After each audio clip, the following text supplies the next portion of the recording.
how I made this very simple filter on Framer from scratch for this real estate company in Valencia. Basically, we have one option to show all of the properties, and then it's sorted by the time when it's available from. So this one is available from May the 1st, this one too, and then June, and then July, and so on and so forth. And then we have the ones that are under 1,000 euros, between 1,000 and 1,999, and then over 2,000, and they're all sorted by the same, by date. So how I made this happen? It's very simple. This filter is a component, and this component has two sections. In this case, you can see them right here. It's the top section and then the bottom section, which is where you find the actual properties. On the top section, you have the actual filters, right? Or the buttons that we're going to use to control these filters. So each of these buttons is very simple. You just have the normal button with its spacing. You have here a frame with a stroke, and then you have another frame which is rounded, just like the one outside, and this one is filled with a specific color, and then you have the text. For the frame that is filled with color, I have a visibility conditional where I can choose to say if it's yes or no. And then for the text, I have also a variable right here. So when we go outside, we can change the name on the button title under 1,000 euros. In this case, there's no link. We don't need a link here. And then in this case, this button is not active because this is the option that goes to all of the properties. So all of the rest buttons are inactive.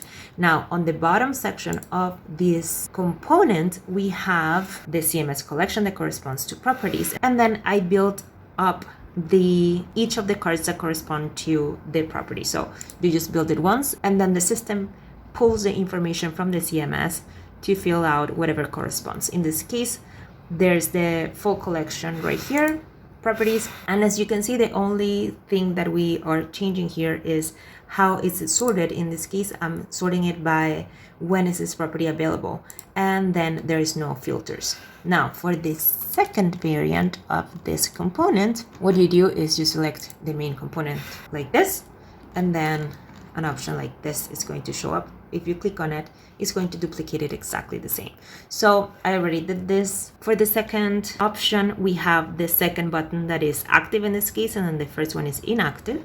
And then it's as simple as choosing your CMS collection inside this variant, and then going to the filters and adding a filter here. In this case, the filter is the price category equals whatever it is. So I know in this case, the price category equals under 1,000 euros. Now, where does this price category come from? You go to your CMS collection, edit fields, and I added a price field where they can just type in the price of this property, and in the price category where they can just choose from a drop down what is the right one for this property. For example, here we have the price typed in, and then here we can choose what is the right option for this price.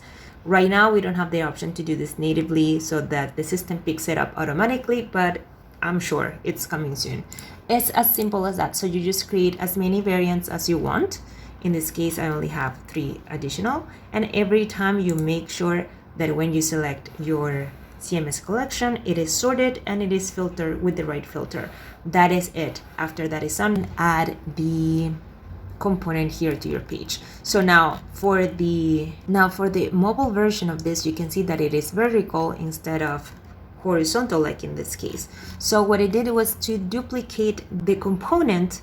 I just find it easier to be able to link to the right variants, and then duplicated the component, and then the same card that I had before with the information about the property, I simply stacked it in a vertical way and made sure that it fit the max of 390 pixels wide that Framer has for mobile. Now, how do you connect these in a way that when people click on this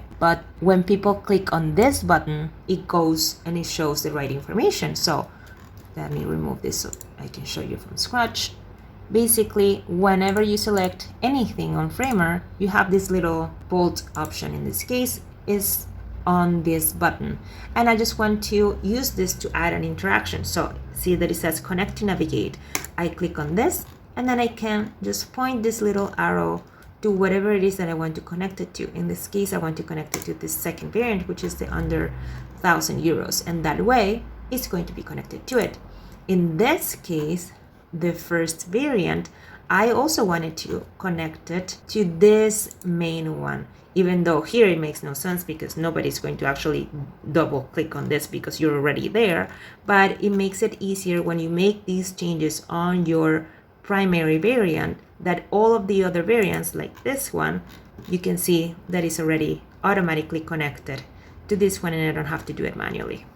You can use the same principle for your portfolio piece, and instead of having these prices which are for real estate agencies, you can have all projects, brand identity, website design, graphic design, whatever it is, and just replicate the same process over and over again. If you have any additional questions, please let me know.